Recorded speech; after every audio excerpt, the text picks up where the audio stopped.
अस्सलामुअलैकुम दोस्तों, हजारों सालों से इंसान के दिमाग में बस एक ही सवाल घूम रहा है, क्या हमें इस धरती को और इस पूरे ब्रह्मांड को बनाने वाला कोई है, या ये सब बस ऐसे ही खुद ब खुद बन गया? ये सवाल एक ऐसा सवाल है जिसने सदियों से लोगों के दिलों में शक और संदेह पैदा किया है। हम रात को आसमान की तरफ देखते हैं, उन चमकते हुए सितारों को देखते हैं और सोचते हैं कि क्या वहाँ कोई है, या हम इस अनंत ब्रह्मांड में बिल्कुल अकेले हैं। लोग सोचते हैं कि अगर कोई बनाने वाला है तो वो सामने क्यों नहीं आता, वो दिखाई क्यों नहीं देता। लेकिन दोस्तों, जैसे जैसे विज्ञान आगे बढ़ रहा है, जैसे जैसे हम नई नई चीजें खोज रहे हैं, हमें बहुत कुछ समझने को मिल रहा है। विज्ञान आज हमें एक ऐसे सच की तरफ ले जा रहा है जिसे हम नकार नहीं सकते। चलिए इसे एक बहुत ही आसान मिसाल से समझते हैं। आप जिस मोबाइल फोन में या जिस कंप्यूटर पर ये वीडियो सुन रहे हैं, जरा उसे ध्यान से देखिए। इस मोबाइल में इंटरनेट चल रहा है, आप मेरी आवाज सुन रहे हैं। मैं यहाँ से हजारों मील दूर बैठी हूँ, लेकिन मेरी आवाज आपके कान में बज रही है। ये कैसे हो रहा है? ये एक सिग्नल से हो रहा है, एक तरंग से हो रहा है। क्या आपको वो सिग्नल हवा में उड़ता हुआ दिखाई दे रहा है? क्या आप उस इंटरनेट की तरंग को अपनी आंखों से देख सकते हैं? नहीं देख सकते। लेकिन क्या आप मानते हैं कि इंटरनेट है? आप कहेंगे हाँ बिल्कुल है। अगर नहीं होता तो वीडियो कैसे चलता? तो जरा सोचिए मेरे दोस्तों, हम एक मोबाइल के सिग्नल को नहीं देख सकते, फिर भी उस पर भरोसा करते हैं। लेकिन उस ऊपर वाले को जिसने पूरी दुनिया बनाई, उसे हम इसलिए नहीं मानते क्योंकि वो हमें दिखाई नहीं देता। क्या ये नाइंसाफी नहीं है? आजकल के बच्चे वीडियो गेम्स बहुत खेलते हैं। चलिए एक वीडियो गेम की मिसाल लेते हैं। मान लीजिए गेम के अंदर एक किरदार है, एक कैरेक्टर है। वो गेम की दुनिया में चल रहा है, दौड़ रहा है, लड़ रहा है। उस कैरेक्टर के लिए वही गेम की दुनिया असली है। लेकिन क्या वो कैरेक्टर अपनी गेम की स्क्रीन से बाहर निकलकर उस इंसान को देख सकता है जो उसे खेल रहा है, जो उसे कंट्रोल कर रहा है? नहीं देख सकता, क्योंकि बनाने वाला अपनी बनाई हुई दुनिया के अंदर कैद नहीं होता। वो उस दुनिया से बाहर होता है, वो उस सिस्टम से ऊपर होता है। आज का विज्ञान और ये नई टेक्नोलॉजी जिसे हम आर्टिफिशियल इंटेलिजेंस या एआई कहते हैं, ये हमें खुदा से दूर नहीं ले जा रही, बल्कि अगर आप ध्यान से देखें तो ये हमें खुदा के और भी करीब ला रही है। चलिए मैं आपको एक बहुत ही आसान कहानी सुनाती हूँ, इसे ध्यान से सुनिएगा। मान लीजिए आने वाले वक्त में वैज्ञानिकों ने एक बहुत ही समझदार रोबोट बनाया, बिल्कुल इंसान जैसा दिखने वाला रोबोट। वो चल सकता था, बातें कर सकता था। एक दिन उस रोबोट ने अपने बनाने वाले वैज्ञानिक से, अपने इंजीनियर से एक सवाल पूछा। रोबोट ने अपनी लोहे की आंखों से वैज्ञानिक को देखा और कहा, तुम कहते हो कि तुमने मुझे बनाया है, लेकिन मुझे तुम पर यकीन नहीं आता। वैज्ञानिक हैरान हो गया। उसने पूछा, क्यों यकीन नहीं आता? रोबोट ने कहा, क्योंकि मैंने अपने पूरे सिस्टम को स्कैन किया है। मैंने अपने अंदर के एक एक तार को देखा है। मुझे वहां तुम कहीं नजर नहीं आए। अगर तुम मेरे बनाने वाले होते तो तुम मेरे अंदर होते, तुम मुझे दिखाई देते। जब तुम मुझे दिखाई ही नहीं देते तो मैं कैसे मान लूं कि तुम हो सकता है मैं खुद ब खुद बन गया हूँ। हो सकता है कबाड़खाने में लोहे के टुकड़े आपस में टकराए और मैं तैयार हो गया। वैज्ञानिक जोर से हंसा। उसने रोबोट के कंधे पर हाथ रखा और बहुत प्यार से समझाया। उसने कहा, मेरे प्यारे रोबोट, तुम मुझे अपने अंदर इसलिए नहीं देख सकते क्योंकि मैं तुम्हारे अंदर का पुर्जा नहीं हूँ, मैं तुमसे बाहर हूँ। बनाने वाला कभी बनने वाली चीज के अंदर कैद नहीं होता। जिस कारीगर ने घर बनाया है, वो खुद ईंट बनकर दीवार में नहीं चुन जाता, वो दीवार से अलग रहता है। मैं इंजीनियर हूँ और तुम मशीन हो। मशीन कभी इंजीनियर को अपनी स्क्रीन पर नहीं देख सकती, लेकिन मशीन का एक एक तार ये गवाही देता है कि उसे किसी बहुत समझदार इंसान ने बनाया है। तुम खुद ब खुद नहीं बन सकते। यहाँ पे एक बात बहुत गौर करने वाली है मेरे दोस्तों।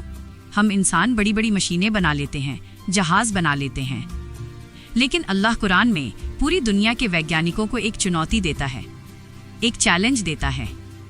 अल्लाह फरमाता है कि ए लोगों, जिन चीजों को तुम अल्लाह के सिवा पुकारते हो, अगर वो सब के सब जमा भी हो जाएं, यानी दुनिया के सारे वैज्ञानिक, सारी टेक्नोलॉजी मिलकर भी कोशिश कर लें, तो एक मक्खी पैदा नहीं कर सकते। जी हाँ, एक छोटी सी मक्खी। हम रोबोट बना सकते हैं जो चल सकता है, लेकिन हम एक मक्खी नहीं बना सकते जिसमें जान हो, जो खुद अपना पेट भर सके और जो खुद अपनी नस्ल बढ़ा सके। अगर इंसान एक मक्खी नहीं बना सकता, तो ये अरबों तरह के जानवर, ये परिंदे, ये इंसान, ये सब खुद ब खुद कैसे बन गए? मेरे दोस्तों, यही हाल आज हम इंसानों का है। हम इंसान भी उस रोबोट की तरह हैं।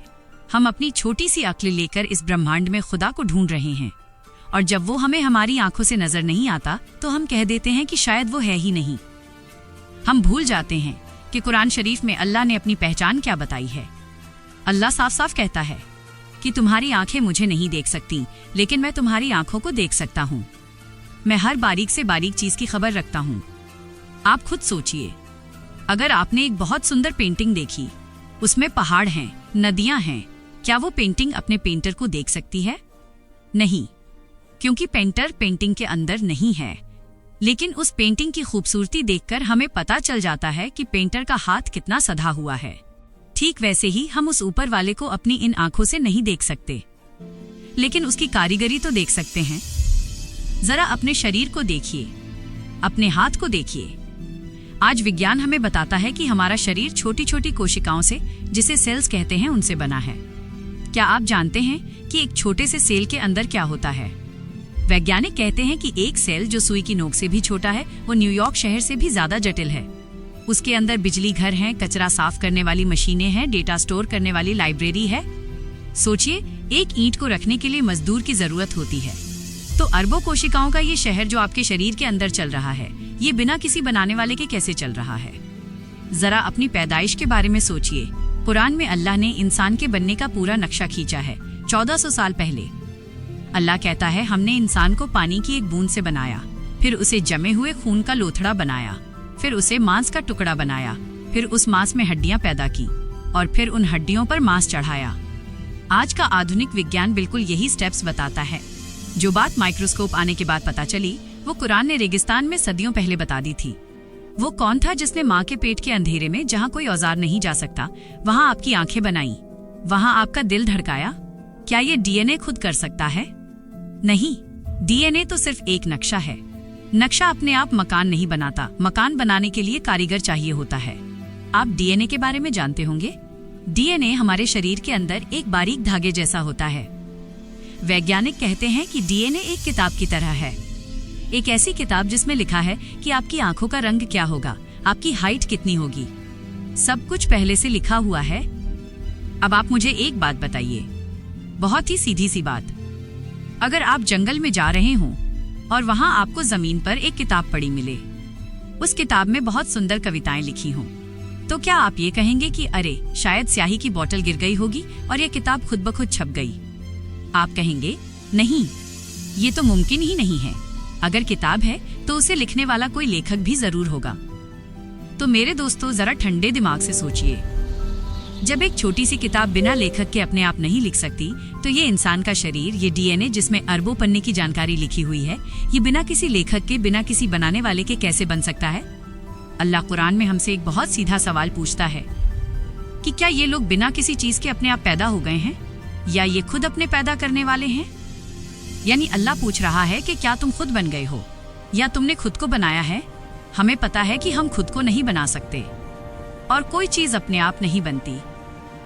थोड़ा और गहराई में चलते हैं। क्या आपने कभी आसमान में उड़ते हुए परिंदों को देखा है? विज्ञान कहता है कि ग्रेविटी यानी गुरुत्वाकर्षण हर चीज को नीचे खींचता है। पत्थर ऊपर फेंको, नीचे आता है, पानी ऊपर से नीचे गिरता है, लेकिन ये परिंदे हवा में अपने पंख फैलाए घंटों तक कैसे तैरते रहते हैं? कुरान में अल्लाह फरमाता है, क्या उन्होंने अपने ऊपर उड़ते हुए परिंदों को नहीं देखा, जो पंख फैलाते हैं और सिकोड़ते हैं? उन्हें रहमान के सिवा कोई नहीं थामता। जहाज को उड़ाने के लिए इंजन चाहिए, पेट्रोल चाहिए, पायलट चाहिए। परिंदे के पास क्या है? सिर्फ 2 पंख और एक छोटी सी जान, फिर भी वो हवाओं से लड़ता है। ये इंजीनियरिंग किसने की? ये एरोडायनामिक्स उसे किसने सिखाया? क्या आपने कभी पानी पर गौर किया है? वही पानी जो हम रोज पीते हैं, उसका कोई रंग नहीं है, उसका कोई स्वाद नहीं है, उसकी कोई खुशबू नहीं है। लेकिन जब वही पानी आसमान से बरसता है और मिट्टी में जाता है, तो उसी पानी से लाल सेब निकलता है, पीला आम निकलता है, कड़वा करेला निकलता है और खुशबूदार गुलाब निकलता है।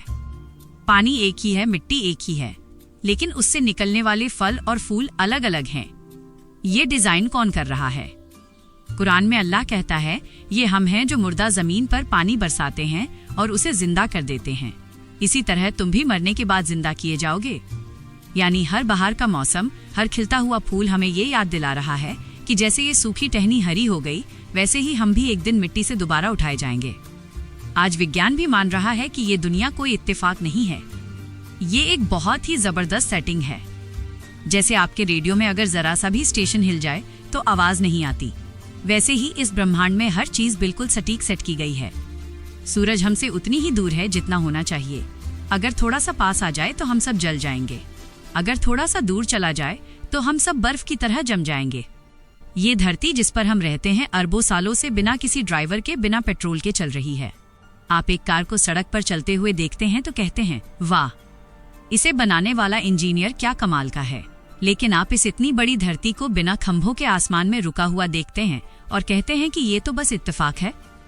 नहीं मेरे दोस्त, ये इत्तेफाक नहीं है, ये इंतजाम है। और जहां इंतजाम होता है वहां एक इंतजाम करने वाला भी जरूर होता है। कुरान में अल्लाह फरमाता है कि सूरज और चांद एक हिसाब से चल रहे हैं, उनका गणित कभी फेल नहीं होता। आज वैज्ञानिक बिग बैंग की बात करते हैं। वो कहते हैं कि पहले पूरा ब्रह्मांड, ये जमीन और आसमान एक ही बिंदु थे, जुड़े हुए थे। फिर एक धमाका हुआ और सब अलग हो गया। आपको जानकर हैरानी होगी कि अल्लाह ने ये बात बहुत पहले कह दी थी। कुरान कहता है कि क्या काफिरों ने नहीं देखा कि आसमान और जमीन दोनों मिले हुए थे, फिर हमने उन्हें जुदा कर दिया और हमने हर जिंदा चीज को पानी से बनाया। जो बात टेलीस्कोप ने आज बताई वो मेरे रब ने तब बताई जब दुनिया में कोई लैब नहीं थी। और अब मैं आपको सबसे बड़ा सबूत देती हूँ, और ये सबूत कहीं बाहर नहीं, आपके अपने अंदर है। जब आप घर में कोई खिलौना लाते हैं, उसमें बैटरी डालते हैं तो वो चलने लगता है। अगर बैटरी निकाल दें तो क्या होता है? खिलौना वहीं रखा है, लेकिन वो हिलता नहीं, वह देखता नहीं। क्यों? क्योंकि उसमें करंट नहीं है। अब जरा इंसान की मौत को देखिए। एक आदमी का इंतकाल हो गया, उसका शरीर वहीं है, आंखें हैं मगर देख नहीं सकता, कान है मगर सुन नहीं सकता, जुबान है मगर बोल नहीं सकता, दिल भी है मगर धड़क नहीं रहा। डॉक्टर कहता है कि ये मर गया, लेकिन क्या बदला? शरीर का हर अंग तो वहीं रखा है, किडनी, लिवर, दिमाग सब वहीं है। फिर वो कौन सी चीज थी जो निकल गई? वो कौन सी पावर थी जो स्विच ऑफ हो गई? विज्ञान इसे एनर्जी कहता है, हम इसे रूह कहते हैं। हम इंसान रोबोट बना सकते हैं, लेकिन हम उसे रूह नहीं दे सकते। हम रोबोट को डेटा दे सकते हैं, लेकिन एहसास नहीं दे सकते। एक रोबोट कभी रो नहीं सकता, उसे कभी दर्द महसूस नहीं होता। अगर रोबोट का बच्चा खो जाए तो रोबोट तड़पेगा नहीं, लेकिन इंसान तड़पता है, इंसान प्यार करता है। ये जो एहसास है ये मिट्टी या सिलिकॉन चिप से नहीं आता, ये सीधे ऊपर वाले के हुक्म से आता है। सदियों पहले अल्लाह ने कुरान में फरमाया था कि ए पैगंबर, ये लोग तुमसे रूह के बारे में पूछते हैं, इनसे कह दो कि रूह मेरे रब का एक हुक्म है। आज हम देख रहे हैं कि लोग एआई से डर रहे हैं, वैज्ञानिक डर रहे हैं कि मशीनें हमसे ज्यादा समझदार न हो जाएं। यह डर हमें एक बहुत बड़ी सच्चाई याद दिलाता है। अगर हम एक मशीन होकर अपनी बनाई मशीन से डर रहे हैं तो सोचिए वो बनाने वाला कितना ताकतवर होगा जिसने हमें बनाया है। फर्क सिर्फ इतना है कि हमने जो मशीनें बनाई वो बेजान हैं, उनमें दिल नहीं है। लेकिन अल्लाह ने जो मशीन बनाई यानी इंसान, हमारे अंदर उसने दिल रखा है, ताकि हम सिर्फ दिमाग से नहीं बल्कि मोहब्बत से अपने रब को पहचाने। तो आखिरी बात बस इतनी सी है मेरे दोस्तों, साइंस हमें चांद तक ले गई, लेकिन चांद को बनाने वाले तक पहुंचना अभी बाकी है। हम पूरी दुनिया को जीतने में लगे हैं, लेकिन अपने अंदर झांकना भूल गए हैं। कुरान में एक बहुत हिला देने वाला सवाल है। अल्लाह पूछता है कि क्या तुमने ये गुमान कर लिया था कि हमने तुम्हें बेकार पैदा किया है और ये कि तुम्हें हमारे पास लौटकर नहीं आना? नहीं दोस्तों, हम बेकार नहीं बने, हम किसी मकसद से बने हैं। इस ढलती हुई शाम में या इस भागती हुई जिंदगी में बस एक पल के लिए रुककर सोचिए, क्या वो खुदा जो एक बेजान पत्थर के अंदर छुपे कीड़े को भी पालता है, क्या वो आपको भूल जाएगा? नहीं, वो आपको नहीं भूला है, वो बस आपका इंतजार कर रहा है। वो इंतजार कर रहा है कि कब आप अपनी इस मशीनी जिंदगी से बाहर निकलेंगे और कब एक बार उसे दिल से पुकारेंगे। मशीन खराब होती है तो फेंक दी जाती है, हम अपना पुराना फोन कबाड़ में फेंक देते हैं। लेकिन इंसान जब अंदर से टूटता है, जब वो गुनाहों से भर जाता है, तो खुदा उसे फेंक नहीं देता, वो उसे रिपेयर करता है, वह उसे जोड़ता है, वो उसे अपने सीने से लगा लेता है। उसकी रहमत आपको ढूंढ रही है। मेरी अल्लाह से बस यही दुआ है कि अल्लाह हम सबको ईमान वाला बनाए, हमें अपने आखिरी नबी हजरत मोहम्मद सल्लल्लाहु अलैहि वसल्लम पर और उनकी लाई हुई किताब कुरान पर मजबूत यकीन रखने वाला बनाए। अल्लाह हम सबको दीन के रास्ते पर चलने की तौफीक अता फरमाए और हमारी गलतियों को माफ करे। आमीन।